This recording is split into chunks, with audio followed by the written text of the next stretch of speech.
Hello. Today I'm going to be going through the books I read in the month of June.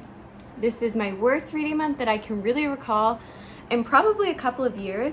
There's a lot going on in terms of work and the pandemic and changes that had to happen. So I didn't get a lot of reading done.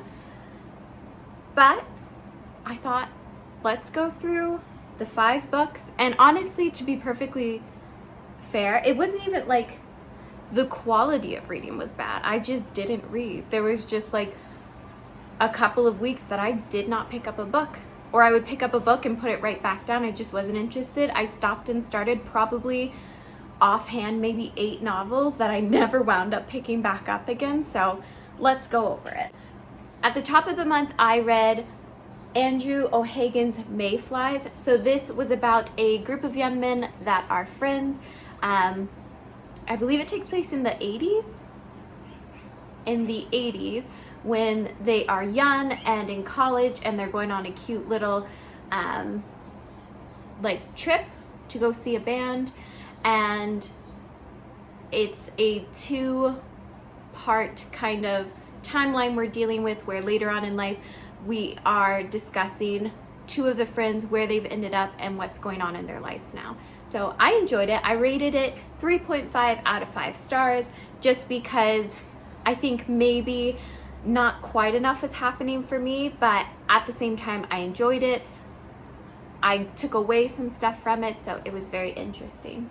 Next, I read Transcendent Kingdom for the Women's Fiction Award, the shortlist, and unfortunately I rated this 2 out of 5 stars. I did not enjoy this book. I appreciated some aspects of it. I liked some conversations that were being had, but for me, I just did not like some of the conversations that happened around religion, and that was my personal opinion, and I don't choose to delve too much more into it, but I just thought it tackled religion in a really interesting way. We hear the main character struggle with her relationship with God throughout the series, or throughout the novel, and the back and forth, but just for me, I don't think it delved quite enough into it. That's my 2 cents on it. I feel like I should go over my rating system. So 1 star means I wouldn't recommend to anyone. I think it was hot trash. 2 star means it wasn't for me, but I can understand why someone might like it. I would use it in a recommendation depending on what you're looking for. 3 star means I enjoyed it, appreciate it, would recommend it to someone. 4 star means I'm pushing it into people's hands and think everyone should read it. And 5 star is an all-star in my opinion. So next, I read Actor Age Eve Brown, book 3 in the Brown Sisters trilogy. I really liked this one. I did know going in it would probably be my least favorite, and that did tend to be the case. But that being said, I really enjoyed it. I rated it 4 out of 5 star. In terms of a romance, I think you should read this. Eve Brown was hilarious. She is just a firecracker of a character, and I really enjoyed this. I just connected with her less than the 2 other sisters, so I think that would be the reason it's a 4 rather than a 5. But that being said, it was wonderful. Talia Hibbert, just round of applause. What a great writer. She is so good with her character work that I sometimes forget it is solely a romance novel. And that's not to say romance doesn't write good character work. It's just I've had a lot of bad experience with it, which is why I always felt romance wasn't necessarily for me. But Talia Hibbert proved me wrong, and that's what I get for being so judgy, to be honest. I realize this is framed weird, like this should be lower, but too late now. I reserved a lot of time to talk about this one. Earthlings.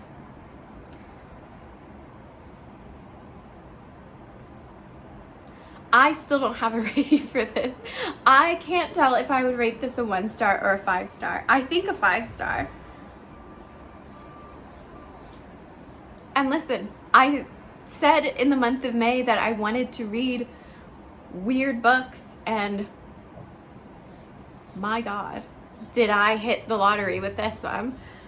So this revolves around a young woman who has a hedgehog stuffed animal, who she believes this stuffed animal is an alien from another planet that speaks to her. She has a difficult relationship with her family. She has a sister that is beloved. She is definitely the less loved sister of the duo. They take annual trips to the mountainside of Japan, the countryside where her grandmother lives, and she's able to visit with her extended family. She has a cousin she's very close to. So it is heavy in character work, but there is a science fiction element to this book that heavily in the second half. So a lot of the science fiction elements at the beginning is childlike imagination.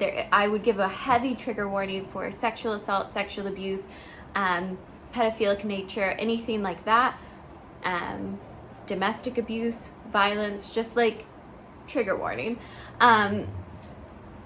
So a lot of the science fiction aspect you do as a reader start to understand it's a coping mechanism for a lot of the children involved in this. However, the second half of the book, in which our main character is now grown up and in a platonic marriage, specifically so the Earthlings, they can fit in, it takes a wild turn, and I'm not going to go too much into it because I think it's to the benefit if you don't know. But my God,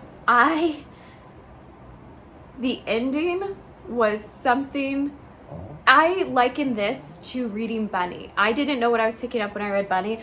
I bought Bunny because I thought it was a beautiful cover. The cover was just striking to me.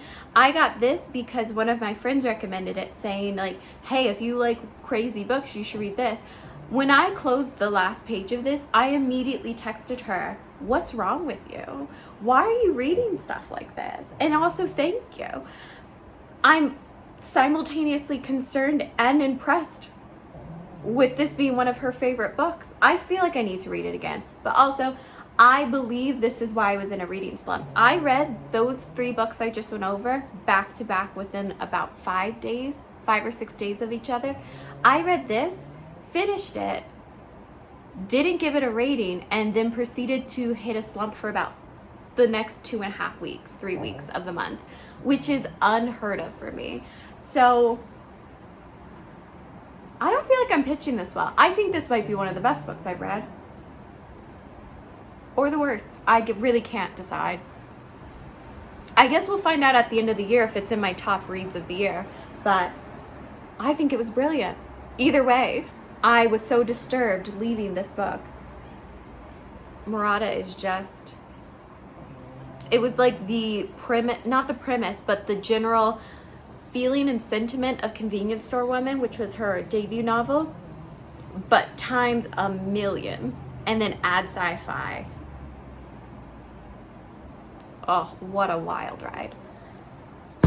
I think it's a 5-star. I'm gonna rate that one 5-star. 4.5. 4.5 until I can decide if I love or hate it. It will not negate it being a 4.5.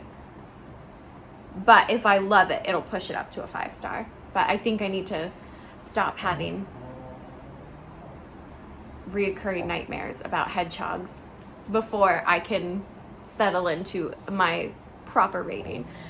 And last, I read Keepers of Velocity Legacies. This is book 8 in the Keepers of Velocities series. I am officially caught up. I have 8.5 to read, which I believe follows Keefe a little bit. But this was such a good one. I rated it 5 stars, obviously. It's my favorite middle grade series that I have. I'm currently reading, all of the above. I just love it. It's so wholesome. It's so sweet. The friendships that bud into relationships don't lose the wholesomeness. It is very age appropriate. It's very charming. The familial bonds, the familial relationships, it's just so wholesome and sweet. I genuinely loved it. The stakes get raised every time, so I certainly, if I was the 9 to 12 age range that I would recommend this to, I would be so invested at this point. But even as a 28-year-old woman, I can't wait to finish the series and see what happens. I believe book 9 isn't coming until 2022 when I looked it up after reading this, so I'm gonna wait to read 8.5 a little bit longer. I do think 8.5 is a short novella and then a lot of like activities kids can do, so I'll probably read it and then donate it to the library, so some kids can get some better use out of it, and probably enjoy it a bit better. But I really love this. I love this series, and it got me exactly what I needed, which I needed to read something wholesome and good and that I knew I would just love to get me out of my reading slump. And of course, Shannon Messenger did not disappoint. I read this and immediately picked up a book right after it. So 5 out of 5 stars. It was a great way to end my month. But that being said, that was my reading for the month of June. I don't think I've only read 5 books in a month, probably since I was in high school. Like probably since I was first year of uni. But even then I was reading for class, so I don't know. I've gotten a little further in Rhythm of War. Loving it. I have the little dust jacket here. I rented the audiobook from my local library, so I'm able to kind of like listen to it a bit while I go to and from work, but I'm mostly having fun just reading it. I'm definitely taking my time with it. I flew through the first 100 pages and I had to slow down because I'm realizing I'm really running out of, this is my last bit of Stormlight Archive. I read all the novellas, the tie-ins, all of that. So I'm running out of Sanderson. Now, book 3 in the Skyward series does come out this year, and I did pre-order it. So hopefully turns that around and liked it, because I wasn't so sure about the second book, but it depends where the series goes. But I'm trying to really savor the last of the Sanderson that I have on my shelves, because it is dwindling, and I don't know what I'll have to read through the Wheel of Time just to get more Sanderson here soon. And I've been putting off book 2 for a while, so. Anyways, thank you so much for watching, and I will see you in my next video.